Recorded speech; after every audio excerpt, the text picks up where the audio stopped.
Die Türkei gewinnt 2:1 gegen Venezuela und Arda Güler ist der beste Spieler oder der MVP. Und Arda Güler ist jetzt über 100 Millionen wert. Da wollen wir mal drüber reden, Freunde, und Grüße in die Türkei. Schön, dass ihr da dabei seid auf meinem Kanal.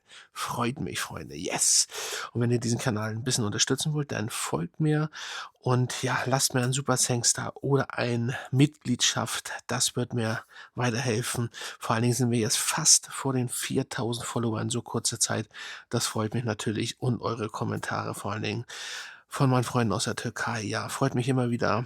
Ich versuche natürlich so gut wie es geht, die Kommentare zu beantworten. Das kann auch mal ein, 2 Tage später sein, Freunde. Ja, aber jetzt kommen wir mal zu dem Spiel gegen Venezuela. Ja, 2:1 gewonnen. Mann, die Türkei, ja, und so langsam muss ich oder denke ich mir, sie ist wirklich gut.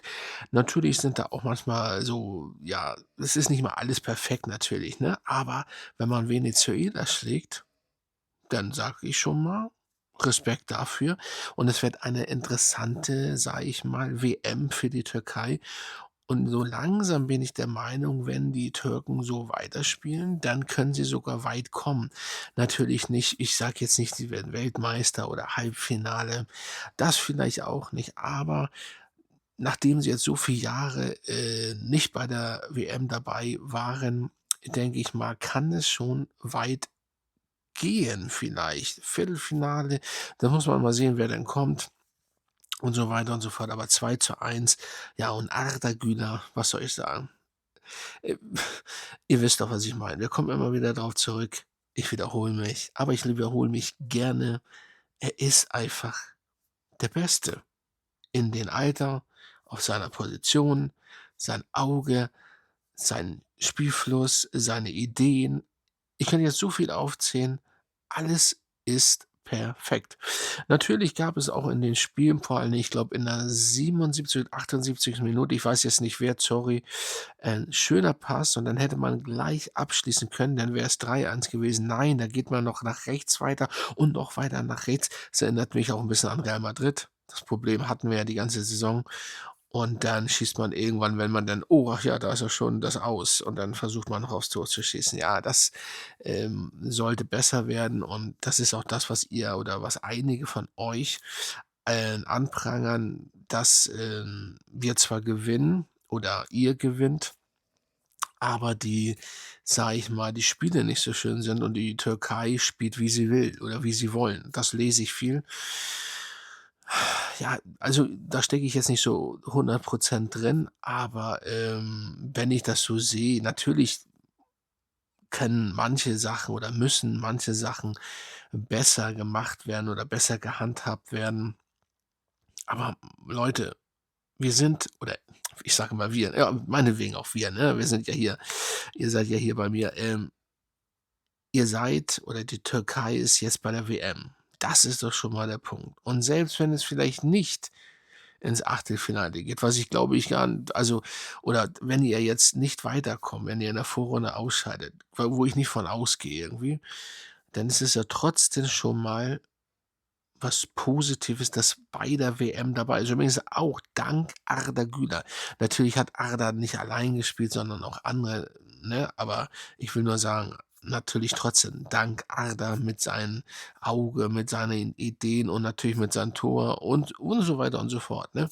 Ja, jetzt habe ich den Ballbesitz war natürlich Türkei auch besser. Also, ich bin schon, vielleicht könnte man auch sagen, ich bin auch ein bisschen enttäuscht von Venezuela. Das muss man natürlich auch dazu sagen, weil man geht ja von aus, Venezuela hätte jetzt nicht unbedingt so viel Probleme mit der Türkei, aber das ändert sich alles. Finde ich cool und so kann man das stehen lassen. Ja, 2:1 gewonnen. Es ist so 'n Freundschaftsspiel. Ich kann einfach nur nicht verstehen, warum man vor der WM so was alles macht. Ich habe das ja schon mal vor paar Tagen gesagt oder vor einer Woche. Man sieht das an Lennart Kahl. Gut, der ist jetzt im Training verletzt, gewesen und musste jetzt abreisen für die deutsche Nationalmannschaft.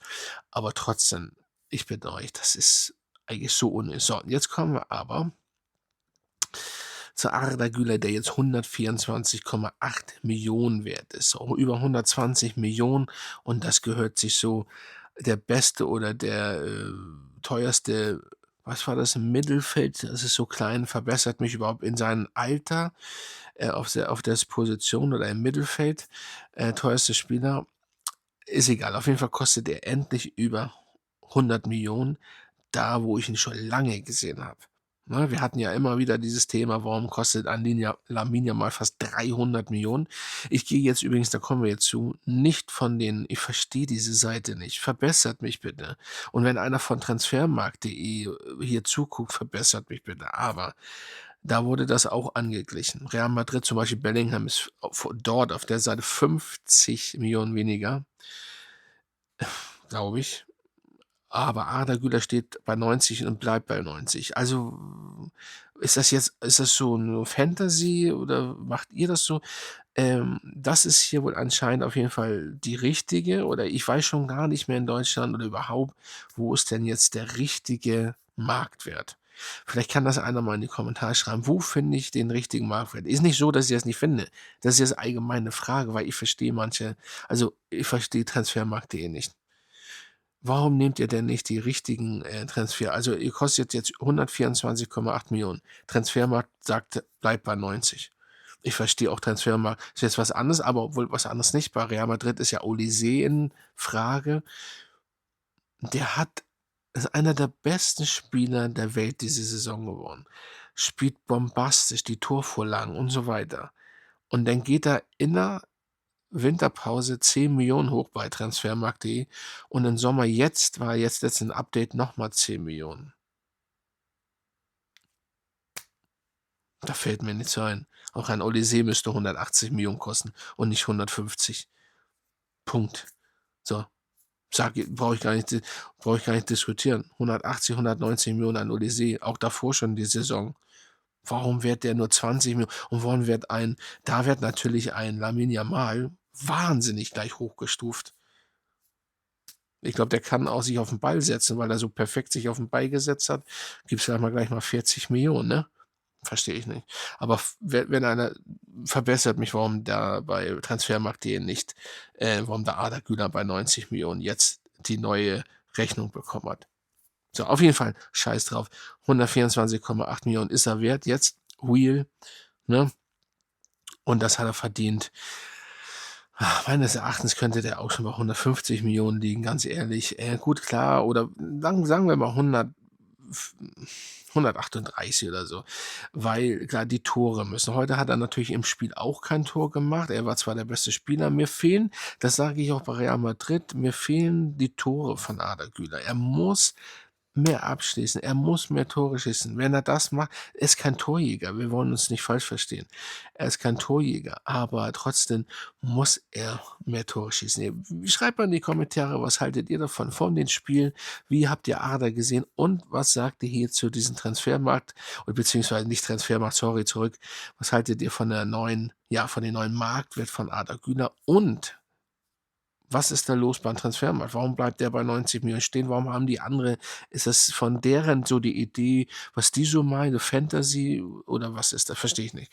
Verbessert mich und, ja, dementsprechend würde ich sagen, war's das dann auch schon, ne? Auf jeden Fall wichtiges Thema. Arda endlich über 100 Millionen und die Türkei gewinnt wieder gegen Venezuela, Freunde, gegen Venezuela. Das ist nicht einfach mal so, ne? Natürlich, klar, ist ein Freundschaftsspiel. Bei der WM sieht alles immer 'n bisschen anders aus. Ich bin gespannt, wie die WM was da passiert. Ich halte euch auf dem Laufenden natürlich hier. Also, folgt mir, macht den Daumen nach oben, hypt dieses Video, das würde mich freuen und dann würde ich sagen, bis zum nächsten Mal, Freunde.